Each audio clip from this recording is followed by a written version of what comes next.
Ini pada minggu pagi hari ini kita boleh datang kembali, kita boleh beribadah di rumah Tuhan, walaupun secara tidak online ya, melalui rekaman.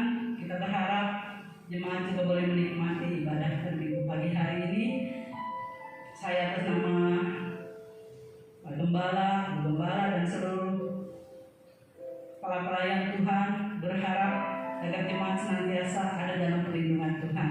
Sehat-sehat selalu ya. Puji Tuhan, tanpa terasa kita sudah memasuki bulan Agustus minggu kedua. Saya merasa kayaknya sudah 2 bulan ya kita tidak ibadah ya. Tapi puji Tuhan, pemeliharaan Allah tetap sempurna di dalam hidup kita. Puji Tuhan, kita masuk di dalam penyembahan kita pada minggu pagi hari ini. Kita mempersiapkan hati kita. Haleluya Yesus. Bapa, kami datang di hadapan Engkau Yesus. Kami mau beribadah kepada Engkau. Kami mau memuji, memuliakan nama Engkau. Karena Engkau yang layak terima semuanya daripada kami. Engkau yang layak terima semuanya daripada kami, Yesus. Kami ada semuanya karena anugerah daripada Engkau. Semuanya karena kemurahan daripada Engkau. Sekali lagi Bapa, kami mohon perlindungan daripada Engkau untuk seluruh kehidupan kami. Untuk seluruh sidang jemaat senantiasa terpelihara sempurna adanya. Terima kasih Yesus, terima kasih. Kita mengangkat pujian. Roh-Mu yang hidup, penuhiku, mengalir dalamku.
berjalan di jalan yang lurus dan benar.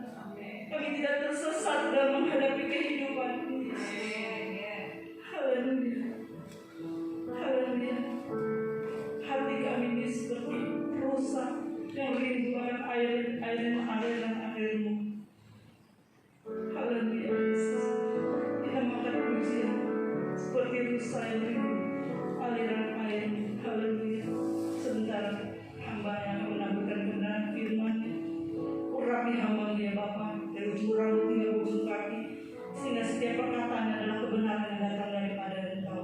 Sembunyikan dia jauh di belakang salib ya Bapa, sehingga hanya salib yang nyata ya Bapa, hanya Engkau yang nyata di dalam kehidupan. Terima kasih ya Bapa. Kita akan pujian seperti rusa.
Shalom. Shalom.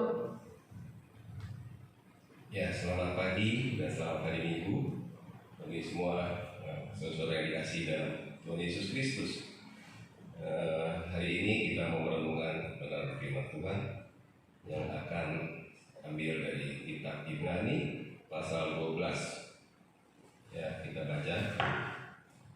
nasihat supaya bertekun dalam iman. Karena kita mempunyai banyak saksi bagaikan awan yang mengelilingi kita, marilah kita menanggalkan semua beban dan dosa yang begitu menghalangi kita, dan berlomba dengan tekun dalam perlombaan yang diwajibkan bagi kita.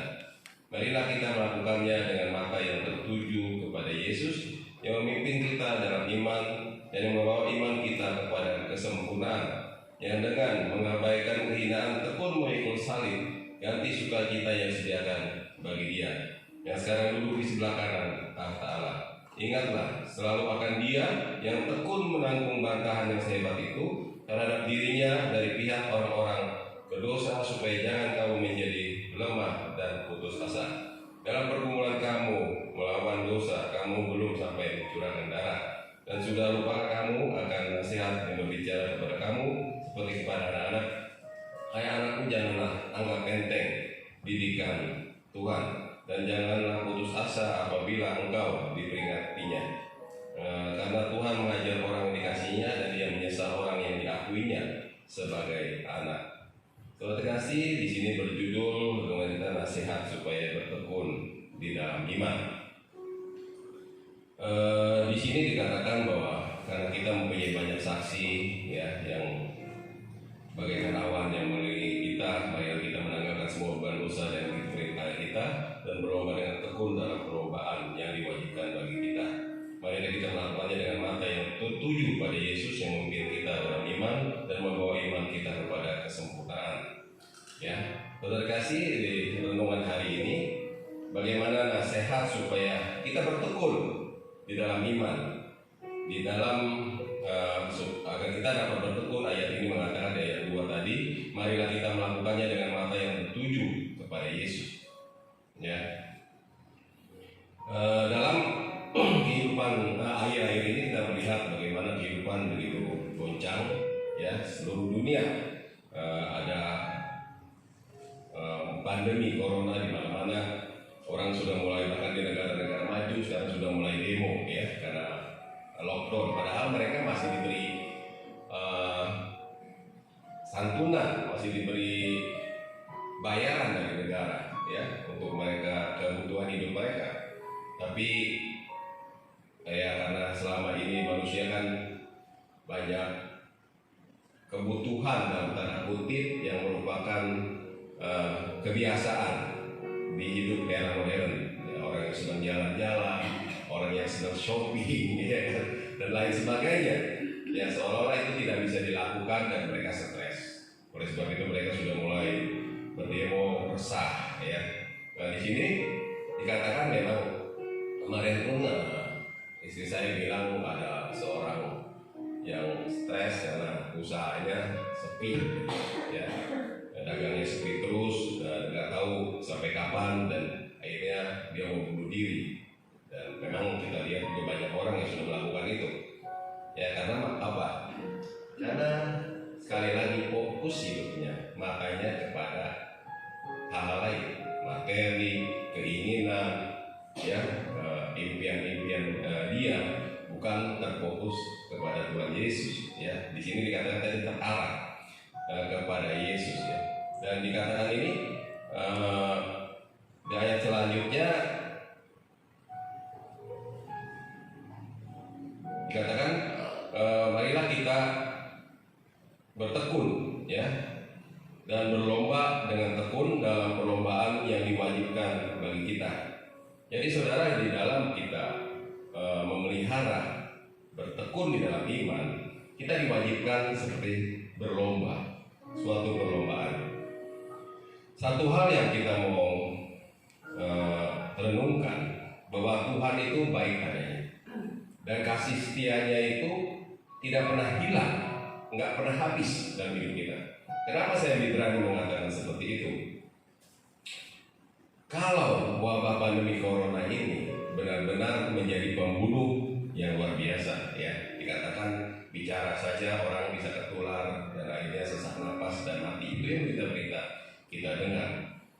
Tapi saya lihat beberapa orang yang sampai saat ini nongkrong, kumpul-kumpul, nggak pakai masker di samping rumah. Di lingkungan saya sendiri tiap hari, pagi, siang, sore, malam orang nongkrong rame-rame nggak pakai masker, dan nggak mati.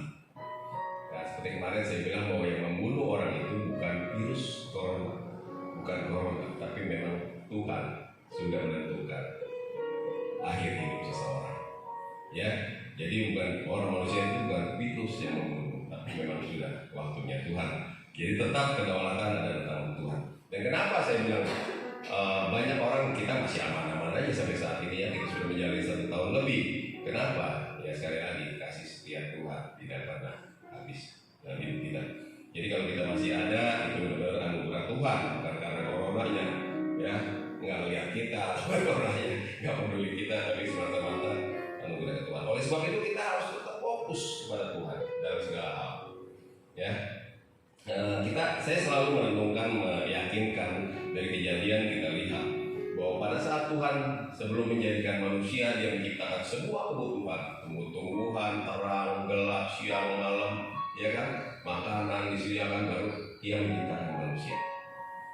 Di sini kita lihat bahwa Tuhan sangat konsen dan care kepada kita karena Dia adalah kasih adanya.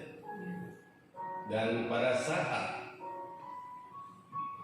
Dia menciptakan sesuatu selalu diakhiri dengan oh sungguh sangat baik. Pada saat Dia menciptakan sesuatu sungguh ditutup dengan kata-kata sungguh amat baik.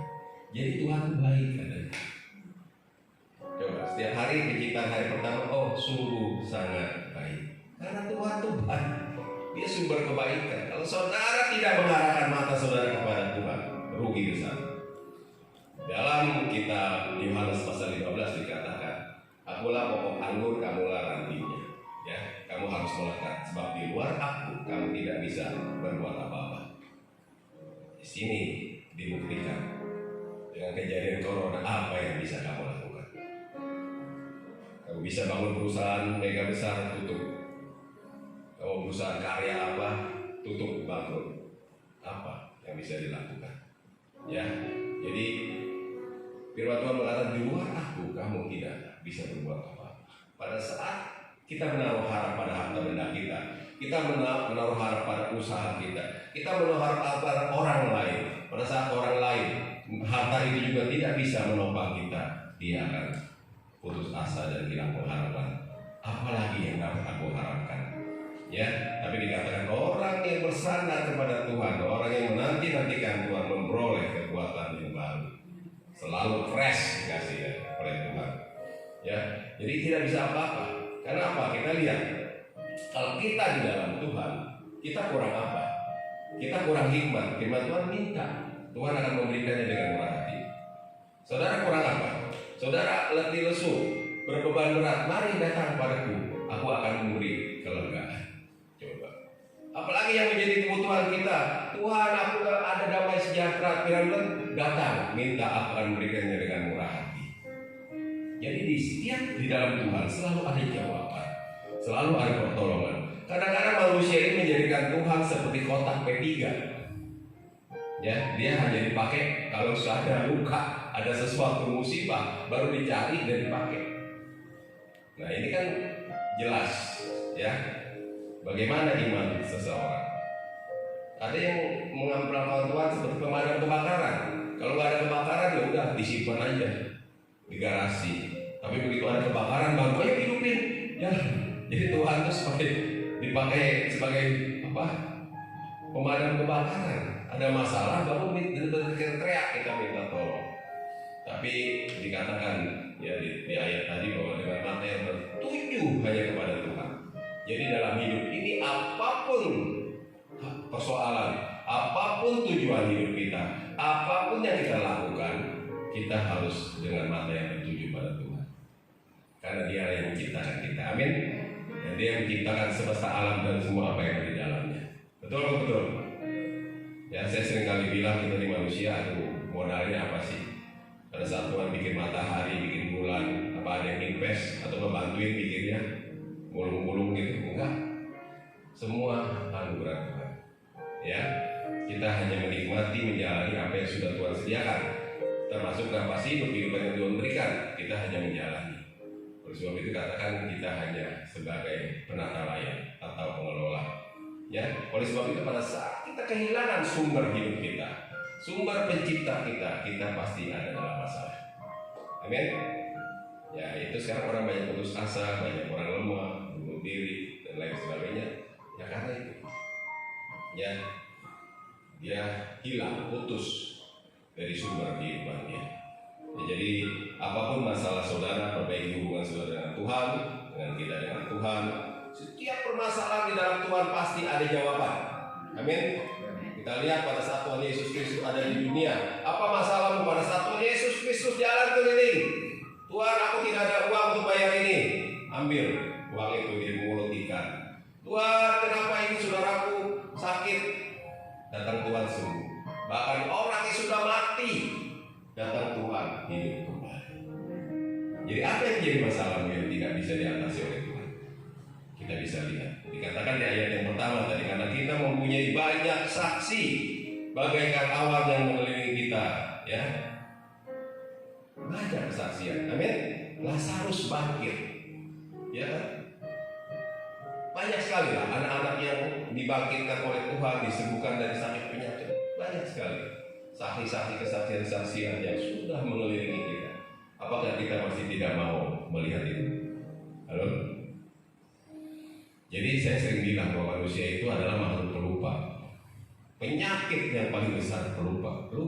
Selalu lupa. Dia sudah lihat, sudah saksikan, tapi besok lupa. Ya jangan-jangan dia menghayal, berpikir-pikir udah menyimpang. Nanti kalau udah pentok baru balik lagi.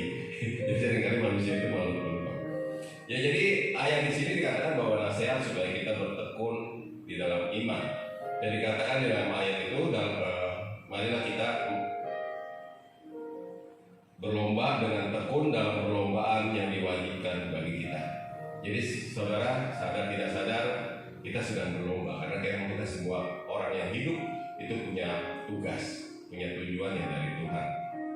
Firman Tuhan mengatakan, larilah demikian rupa untuk mencapai mahkota. Ya, dalam perlombaan orang-orang yang menang aja dapat piala dan mahkota.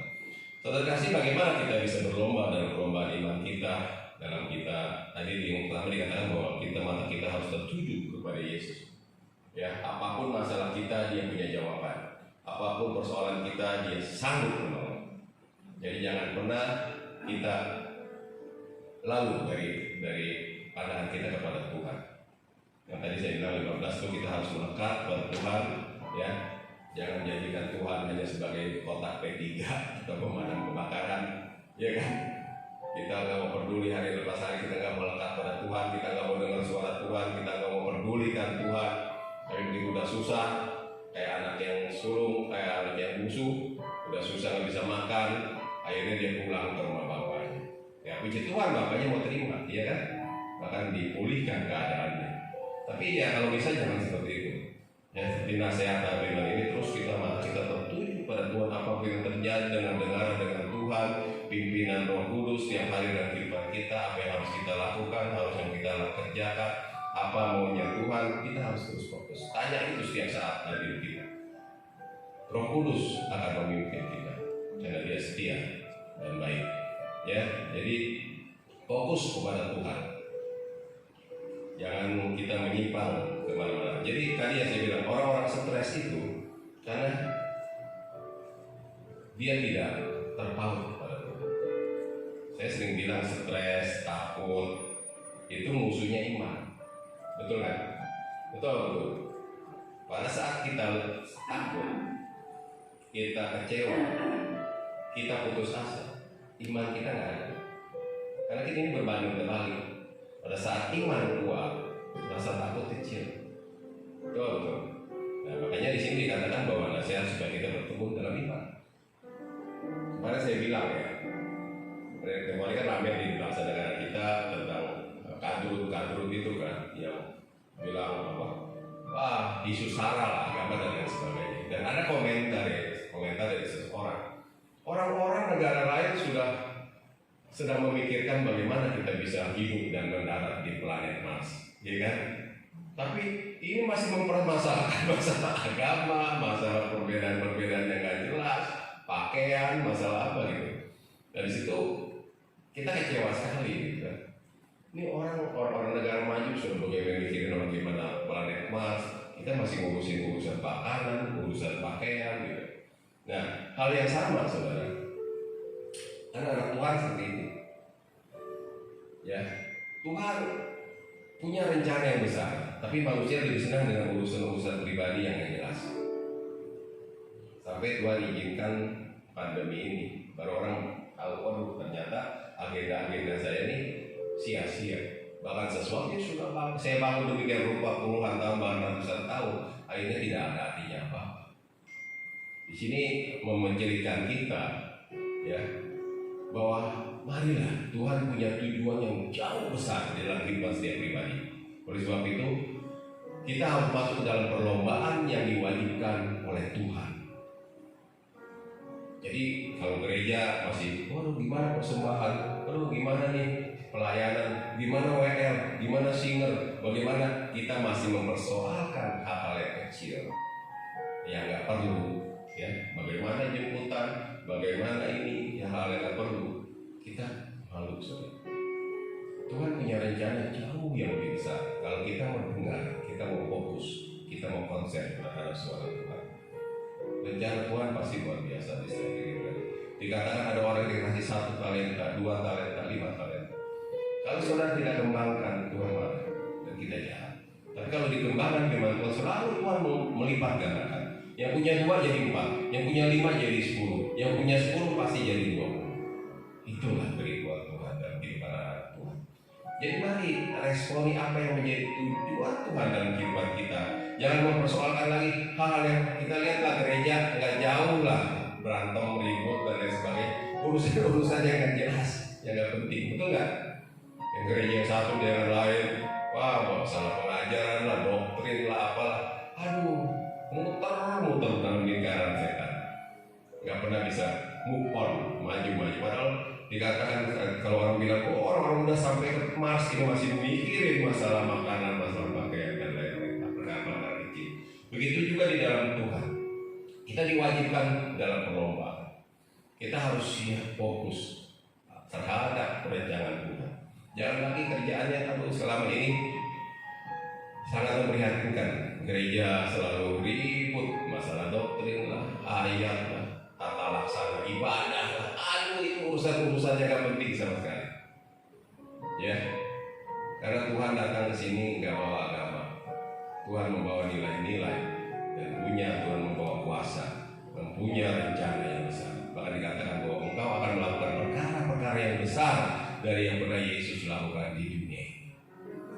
Itulah hati Tuhan. Ya, oleh sebab itu kita diwajibkan dalam perlombaan. Nah, untuk hal ini bagaimana kita bisa supaya bertekun dalam iman dan kita menang di dalam perlombaan? Ada 3 hal yang saya catat di sini. Yang pertama adalah bahwa kita harus lihat motivasi.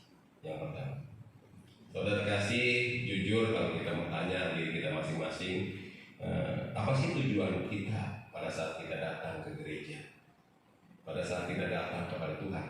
Coba tanya, apa tujuannya?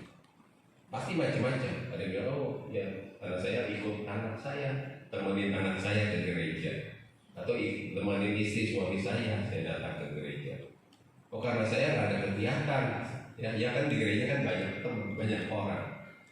Atau saya sebel di rumah aja, ngadepin persoalan, ngadepin suami atau istri yang bawel, mendingan saya ke gereja. Halo, atau di gereja itu suka Pak Agus rajin bagi-bagi sembako, ya kan? Ya, atau nyari teman dan lain sebagainya. Nah ini yang menjadi persoalan besar, pertanyaan besar dalam kehidupan semua. Kenapa gereja tidak memiliki kuasa yang besar? Kenapa gereja tidak maksimal? Kenapa gereja tidak luar biasa? Nah ini tadi pertanyaan saya bisa dijawab sendiri. Nah, apa tujuan kita? Apa alasan kita pada saat saya datang ke gereja? Jadi motivasinya beda-beda, ya kan? Nah, seberapa banyak orang yang datang ke gereja karena saya rindu, saya mengasihi Tuhan, saya mendengar suara Tuhan. Amin. Saya mau dengar, saya mau bertumbuh, saya mau berkarya, mendapat bimbingan Tuhan. Tadi kenapa kita harus bertekun, melangkah di dalam Tuhan? Karena Tuhan tuh ingin memimpin kita, Tuhan tuh ingin membimbing kita, Tuhan tuh ingin kita berhasil dan sukses dalam langkah-langkah perjalanan iman kita. Tapi kebanyakan kita tadi kan menggunakan Tuhan seperti kotak P3 atau kotak bakar. Amin apa amin? Ya, jadi motivasi penting. Ya, jadi mari kita benahi dulu. Kalau selama ini oke lah. Kemarin motivasi kita bermacam-macam rupa. Saya datang ke gereja Pak karena saya lagi sakit hati diputusin pacar. Jadi gereja cuma untuk cari hiburan, pelarian, ya, bukan kita mau cari Tuhan untuk menangkap visi misi Tuhan dalam kehidupan kita, ya kan? Jadi motivasinya banyak sekali, ya. Jadi orang bisa dibodohin. Wah, si A hebat loh, Uras ini hebat loh, doa ikut terus, ibadah nggak pernah absen, bahkan hari Senin, Selasa, Rabu, Kamis, Jumat, Sabtu, Minggu ke gereja terus, ibadah terus. Wah, ini pasti udah hebat nih. Dia udah seperti Yesus pasti katanya. Tiap hari ke gereja terus ibadah terus, doa ikut, penyembahan ikut, pujian ikut, semua ikut. Padahal begitu tanya terus ini kenapa kok rajin amat hebat gitu wah ya di rumahnya dia sebel sama istri. Karena dia nggak pernah di rumah dia cari kegiatan lain. Jadi orang-orang lihat dari luar yang nggak tahu rohani banget. Pagi Senin sampai Seminggu, pagi siang sore malam ibadah, ini orang kayak malaikat saja. Katanya dia lagi pelarian. Ya, jadi kembali lagi saudara, yang pertama untuk kita bisa masuk dalam perlombaan yang sudah diwajibkan bagi kita dan kita memelihara iman. Coba balik lagi, tinjau motivasi kita, ya. Perbaiki itu. Kalau kemarin oke lah saya salah karena itu, tapi sekarang kita sudah mendengar suara Tuhan, ya, bahwa Tuhan punya rencana. Amin. Tuhan punya tujuan. Cari itu di dalam Tuhan, ya, dengan bergaul akrab dengan Dia, peka terhadap suaranya dan bertanya kepada Dia. Dia senantiasa memberikan apa yang menjadi kebutuhan kita. Dikatakan kalau kita kurang hikmat, mintalah Dia akan memberi. Ya, kalau kita kurang kekuatan, lebih lesu, datang pada Tuhan, Dia akan berikan kekuatan. Ya, apalagi yang butuh pertolongan Tuhan pasti tolong. Yang kurang sukacita, damai sejahtera, Tuhan juga akan memberikan. Dia karena Dia sumber sukacita dan damai sejahtera. Ya, jadi mari datang kepada Tuhan. Perbaiki motivasi kita. Yang kedua adalah kita harus jaga hati. Ya, ini ayat favorit saya yang dari Amsal 4:23, jagalah hatimu dengan segala kewaspadaan karena dari sana terpancar kehidupan. Saudara, kalau kita berlomba, kita harus jaga fokus, betul nggak? Jaga apa yang menjadi tujuan kita, jangan sampai dibelokin. Kita tahu di dunia ini kan seperti perumpamaan, ada tuan yang baik yang menabur benih gandum, tapi pada saat tuannya tidur, ada juga orang yang menabur benih ilalang. Ya, sudah dengar ya perumpamaan ini? Jadi di dunia ini ada yang menaburkan kebaikan, ada juga yang menaburkan kejahatan, saudara. Ya, jadi selalu ada ide-ide, masukan-masukan, informasi-informasi, nasihat-nasihat. Ada yang baik dan ada yang jelek. Betul nggak betul? Ya, saya sering bilang rumput taman kita nggak usah kita tanamin rumput liar. Pasti kalau kita nggak rawat, tumbuh rumput liar, ya kan? Jadi hal-hal yang jelek itu memang udah ada yang nabur, udah ada taburan walaupun kita nggak tanam. Oleh sebab itu dikatakan jagalah hatimu dengan segala kewaspadaan karena dari sana terpancar kehidupan. Nah, kita harus peka nih. Kan tindakan kita, action kita, perbuatan kita itu adalah hasil dari pengelolaan hati dan pikiran, betul. Jadi kan jiwa itu kan pikiran, perasaan dan kehendak. Nah, sebelum keluar jadi tindakan itu kan dari kehendak dulu. Kehendak itu yang akan kita lakukan. Jadi apa yang kita perbuat itu hanya hasil dari pengolahan data di dalam hati dan pikiran kita, di dalam jiwa kita.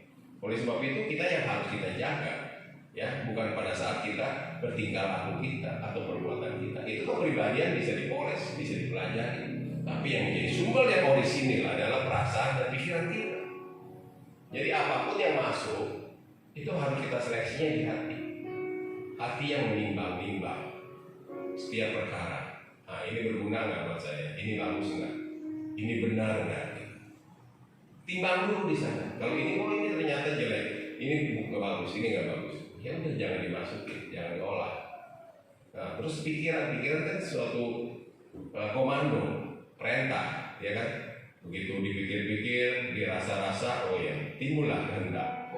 Nah, setelah kehendak baru keluarlah perbuatan kita. Dikatakan Amsal 43, jagalah hatimu dengan segala kewaspadaan karena dari sana terbanyak kehidupan. Jadi kalau pada saudara ada orang tiba-tiba maki-maki saudara, marah sama saudara, menjelekkan saudara, timbang dulu. Ini gimana, bagus enggak? Terus kita berpikir, kalau saya lawan dia, ada untungnya enggak? Hasilnya seperti apa?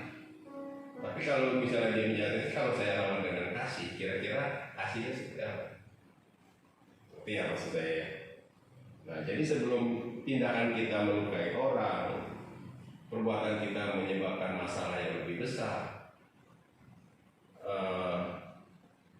tanggapan kita, respon kita menjadi sesuatu yang sia-sia, jangan lakukan. Amin. Jadi yang kedua, coba jaga hati seperti Amsal ini dan jaga pikiran. Ya, Pak Agus, saya lihat orang yang cukup bijaksana. Dia sering ya banyak orang macam-macam lah yang dihadapi kan, apalagi sebagai pengurus di DPD dan lain sebagainya. Pasti banyak orang-orang yang punya pikiran negatif, orang yang coba-coba cari perhatian dia, orang-orang yang mungkin mau jahatin dia. Tapi puji Tuhan dia tuh nggak pernah keluar ya kata-kata yang sampai balas, ya kan, balas memaki, berbuat jahat gitu. Nah, ini karena memang kita harus olah data kita di hati, pikiran, jiwa kita tuh sebelum kita keluar. Ya, jadi jangan responsif begitu orang maki-maki. Langsung ya udah kebakaran semua. Ya kan. Jadi tadi kalau kita mau berlomba dengan baik dan benar, harus pintar memilah-milah, jaga hati dan pikiran kita. Berguna nggak nih? Bagus nggak nih? Ya, bermanfaat kan? Bisa bikin saya maju atau bikin saya mundur atau bikin saya stuck di sana. Ya, jaga. Jadi medannya tuh hati dan pikiran, jiwa kita dijaga. Jadi yang pertama, benar motivasi kita. Yang kedua, jaga hati, jangan sampai kita ditaruh ilalang-ilalang, karena itulah yang akan merusak perjalanan hidup kita, kerohanian kita. Amin. Kalau saudara nggak peka, kalau saudara nggak pintar memilih-milah, gitu, menolak, menyaring yang bagus diambil, yang jelek dibuang, kita akan terhambat di dalam perlombaan. Kita nggak bisa sampai kepada tujuan. Yang ketiga, dikatakan bahwa bebaskan dari segala rintangan. Ya, 1 Korintus pasal 3. 1 Korintus pasal 3, di sana dikatakan, dan aku saudara pada waktu itu tidak dapat berbicara dengan kamu seperti dengan manusia rohani, tapi hanya dengan manusia duniawi yang belum dewasa dalam Kristus. Susulah yang kuberikan kepada kamu bukanlah makanan keras, sebab kamu belum dapat menerimanya, dan sekarang pun kamu belum dapat menerimanya, karena kamu masih manusia duniawi. Sebab jika di antara kamu ada iri hati, perselisihan, bukankah hal itu menunjukkan bahwa kamu masih manusia duniawi dan bahwa kamu hidup secara duniawi. Jadi katanya ketiga adalah bagaimana kita meresponi, ya, membebaskan rintangan-rintangan. Kalau kita mau berlomba, saudara masih bawa pikulan, saudara masih bawa beban-beban, saudara tidak akan bisa menang dalam perlombaan. Ya, jadi dalam ketiga yang untuk supaya kita bisa menang dalam perlombaan, kita harus membebaskan semua rintangan. Oleh sebab itu, kenapa tadi saya bilang gereja tidak pernah bisa maju, berkembang menjadi luar biasa? Karena di gereja masih ada iri hati satu dengan yang lain, masih ada perselisihan satu dengan yang lain. Perkara-perkara kecil jadi besar, ya, jadi masalah. Jadi cobalah kalau kita mau luar biasa dipakai Tuhan, hal-hal yang nggak perlu ini, perselisihan, gosip, ya kan, masalah hidup, masalah makanan, perhatian, apa juga itu, udahlah, ya, bebaskan itu semua dari yang menjadi perintangan. Kita fokus pada Tuhan, ya, pada nasihat-nasihat Tuhan, firman Tuhan, kebenaran Tuhan yang akan memimpin kita kepada kesuksesan. Ya, jadi saudara, tadi jelas bahwa untuk memelihara iman khususnya di keadaan yang sekarang makin sulit, ya, supaya kita tidak gugur, kita tidak jatuh, kita tidak bingung, asa, kecewa, kita harus memelihara iman, ya, bertekun di dalam iman. Dan di dalam iman, ketekunan iman ada kewajiban yang diwajibkan pada kita, yaitu kita masuk dalam perlombaan. Amin. Dan dalam jangka kita berlomba dengan baik, tadi ada 3 poin, yaitu perbaiki motivasi kita supaya jelas nih. Kalau motivasi kita jelas, tujuan kita jelas terlihat. Oh, saya mau ke sana, itu ada titiknya.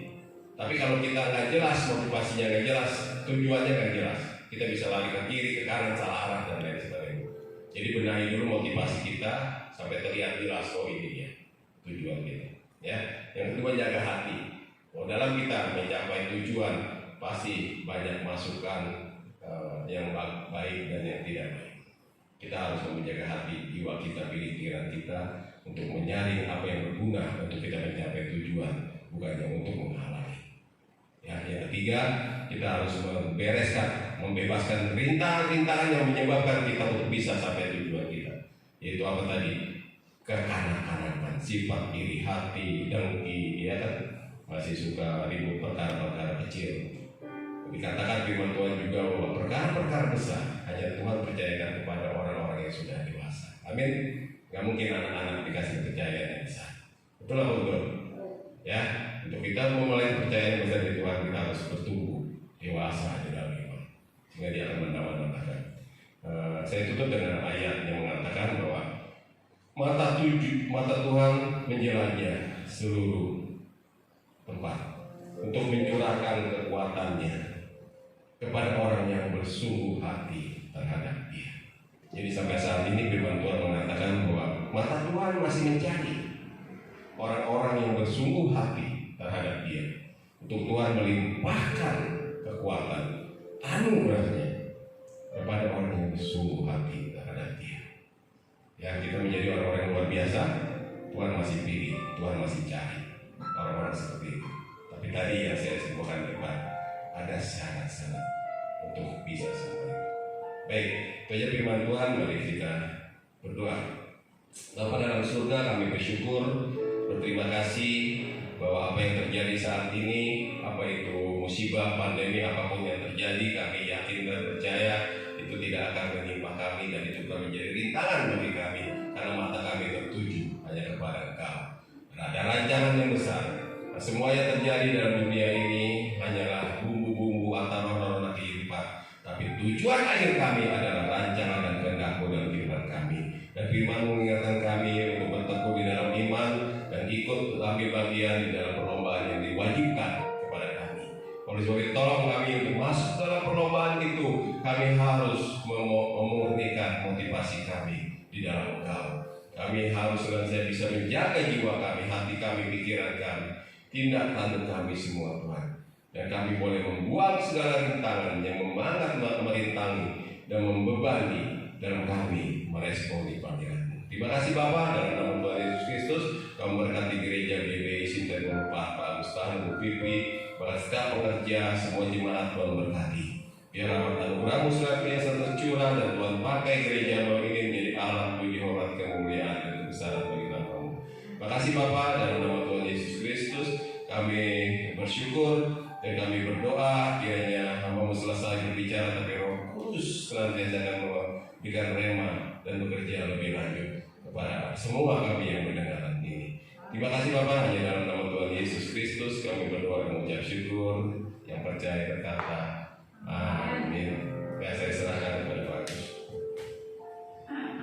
Ya, mari kita tutup ibadah malam hari ini. Bapak kami sudah terima kasih Bapak atas segala kasih anugerah Tuhan yang itu luar biasa. Dan untuk kami, ialah firman Tuhan dalam hari ini oleh hamba-Nya. Bapak hidup doa Tuhan menjadi berkat bagi kehidupan kami. Kami jadi rema dan kehidupan kami Tuhan, di mana iman percaya kami terus percaya kepada Engkau sebagai juru selamat kami. Dan dialah yang kami terus bergerak teguh hanya dalam kebenaran Bapa. Terima kasih Bapak kalau hari ini kami sudah menyembah berkat yang luar biasa, dan kami akan tutup Tuhan di ibadah ini. Mari kita angkat tangan kita, arahkan mata hati kita kepada Tuhan di saat ini. Terimalah berkat daripada Bapa, Putra dan Roh Kudus, kepada Bapak Abraham, Ishak dan Yakub yang berlimpah-limpah, baik jasmani maupun rohani, yang menjadikan kita beserta keluarga penuh dengan kemenangan. melalui cinta surat Tuhan Yesus Kristus dan bersama dengan Roh Kudus mulai hari ini sampai Tuhan Yesus datang harinya. Kita percaya dan sudah diberkati. Kita sama katakan Amin. Tuhan memberkati. Selamat hari Minggu.